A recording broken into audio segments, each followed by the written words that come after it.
I want to teach you English, class 7, subject English, topic from the selfish giant. Next, the poor children had now nowhere to play. They tried to play on the road, but the road was very dusty and full of hard stones, and they did not like it. They used to wander round the high walls when their lessons were over and talk about the beautiful garden inside. How happy we were there, they said to each other.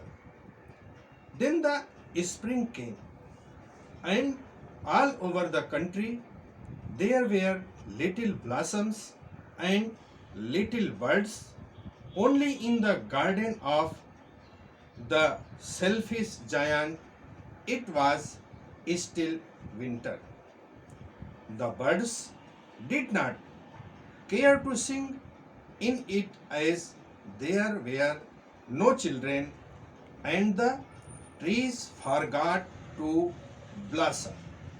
Once a beautiful flower put his head out from the grass, but when it saw the notice board, it was so sorry for the children that it slipped back into the ground again and went off to sleep.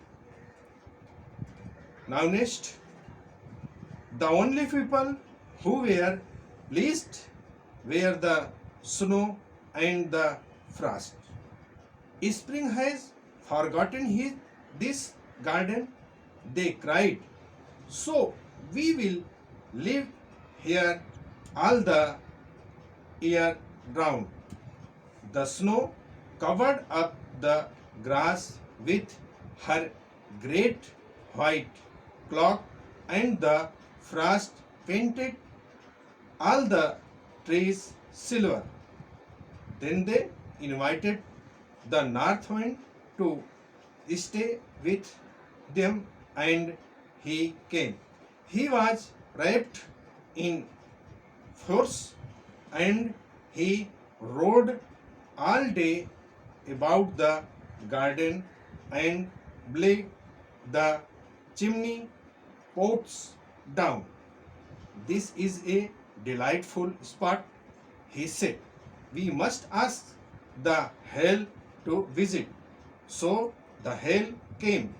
Every day for 3 hours he rattled on the roof of the castle till he broke most of the slates, and then he ran round and round the garden as fast as he could go. He was dressed in grey, and his breath was like ice. Thank you.